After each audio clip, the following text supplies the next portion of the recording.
Era o apóstolo Paulo. Mas de repente, esse apóstolo, que já passou e havia passado por várias aflições, situações, estava com planos de expandir o reino de Deus, cheio de esperança, de projetos, de planos, de expectativa. Mas o apóstolo Paulo é pego, ele é algemado e ele é preso, e agora ele está em uma cadeia em Roma, preso com 2 soldados, um de cada lado, que fazem turno e retorno, de modo que ele não fica nem um minuto sequer sem estar acorrentado ou vigiado por um guarda romano. Todos os planos de Paulo pareciam estar frustrados. Ele perdeu a sua liberdade, ele não pode mais viajar, ele perdeu a sua privacidade, ele está encarcerado. Como pode Deus permitir uma coisa dessas para um homem tão fiel como esse? Não só fiel, era um homem que estava a serviço de Deus, trabalhando para Deus, e agora ele está impedido de continuar o seu trabalho. Está longe de família, longe de amigos, longe da igreja, com todos os seus direitos retirados e cassados. E ele vai dizer aqui: quero ainda cientificar-vos que as coisas que me aconteceram. Ele fala isso. Lá da cadeia, da prisão, ele vai escrever à igreja que está em Filipos, aos cristãos de lá, porque ele vai prestar contas, porque todos eles estão aflitos. A igreja está chocada com a notícia. Paulo foi pego, Paulo foi preso, os planos foram todos adiados, a missão foi interceptada, ele está preso. A igreja entra em pânico, fala: o evangelho fracassou, a expansão do reino fracassou, pegaram o nosso principal filho, o nosso grande expoente, o nosso grande arauto, e ele está preso.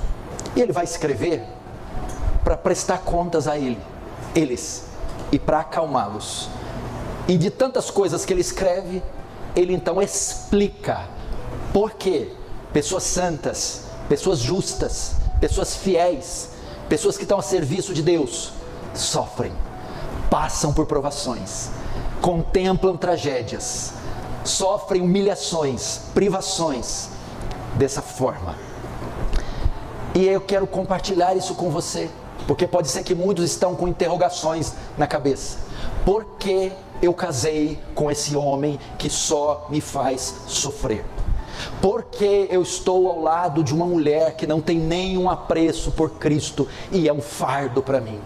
Por que eu orei, criei, cuidei dos meus filhos e eles estão me deixando e seguindo este mundo de uma forma cruel, malvada, fria e calculista?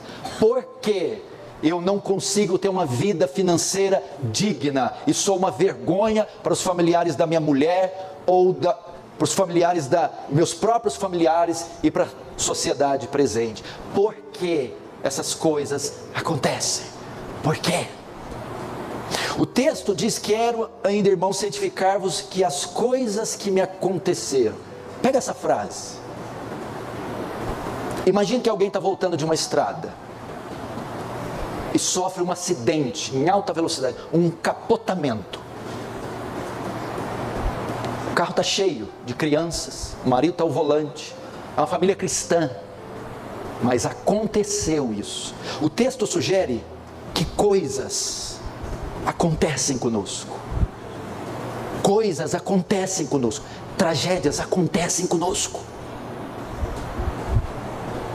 tribulações vêm até nós. Qualquer dia você que vai estar aqui dizendo: aconteceu comigo, aconteceu lá em casa, aconteceu nos exames, aconteceu na minha família, aconteceu comigo. Paulo agora é a vítima.